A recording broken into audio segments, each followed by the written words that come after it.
ಮಾನ್ಯ ಸಿದ್ದರಾಮಯ್ಯನವರು ಈ ಕಾರ್ಯಕ್ರಮಕ್ಕೆ ಬರ್ತಿದ್ದಾರೆ. ಈ ಒಲಿಂಪಿಕ್ ಯಾವುದೋ ಒಂದು ಏನೋ ಪ್ಯಾರಾ ಒಲಿಂಪಿಕ್ ಏನದು ಸ್ಟೇಟ್ ಪ್ಯಾರಾ ಒಲಿಂಪಿಕ್ಗೆ, ಅದಕ್ಕೆ ನಾನು ಮುಖ್ಯಮಂತ್ರಿಗಳಿಗೂ ವಿನಂತಿ ಮಾಡ್ತೇನೆ, ಪರಮೇಶ್ ಸಾಹೇಬ್ರಿಗೂ ವಿನಂತಿ ಮಾಡ್ತೇನೆ, ಕೂಡಲೇ ಅದನ್ನು ವಾಪಸ್ ತೆಗಿಬೇಕು ಅಂತೇಳಿ ವಿನಂತಿ.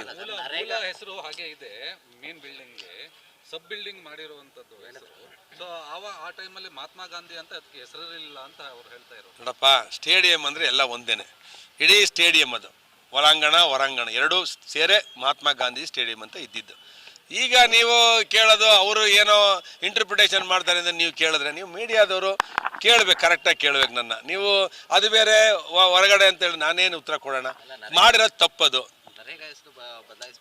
ನೀವು ಎಲ್ಲೆಲ್ಲೋ ಡೈವರ್ಷನ್ ಮಾಡಬೇಡಿ. ನರೇಗಾಗೂ ಇದಕ್ಕೂ ಸಂಬಂಧ ಇಲ್ಲ.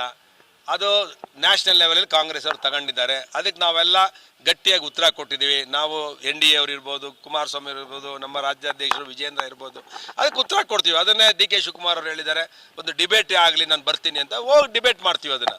ಇದು ಚಿಕ್ಕ ವಿಷಯ, ಇದು ಕ್ಷುಲ್ಲಕ ರಾಜಕಾರಣ ಇದು. ಅದಕ್ಕೆ ನಾನು ಪರಮೇಶ್ವರ್ ಅವ್ರಿಗೆ ಏನು ಹೇಳೋದು, ನೀವು ಮುಖ್ಯಮಂತ್ರಿಗಾಗಿ ಒಂದೇ ಸ್ಟೆಪ್ ಇರೋರು, ಈ ಥರ ಯಾಕೆ ಕಾಂಟ್ರವರ್ಸಿ ಇಟ್ಕೊಳ್ತೀರಾ?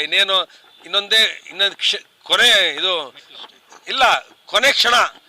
ಈಗ ಸರ್ಕಾರ ಚೇಂಜ್ ಆಗುತ್ತೆ, ಮುಖ್ಯಮಂತ್ರಿ ಚೇಂಜ್ ಆಗುತ್ತೆ, 3 ಸಲ ಮುಖ್ಯಮಂತ್ರಿ ಇಲ್ಲಿ ಕರ್ಸವ್ರೆ. ಏನಂದರೆ ಮುಖ್ಯಮಂತ್ರಿ ಸಿದ್ದರಾಮಯ್ಯ ಹೇಳಿದ ತಕ್ಷಣ ನಾನು ಆಗಬೇಕು ಅನ್ನೋದು ಆಸೆ ಇದೆ.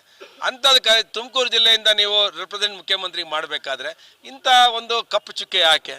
ಎಲ್ಲ ಜನ ಬೇಡ ಅಂತ ವಿರೋಧ ಮಾಡ್ತಾರೆ. ತಕ್ಷಣ ವಿಡ್ರಾ ಮಾಡಬೇಕು ಅನ್ನೋದು ನಾನು ಆಗ್ರಹ ಮಾಡ್ತೀನಿ.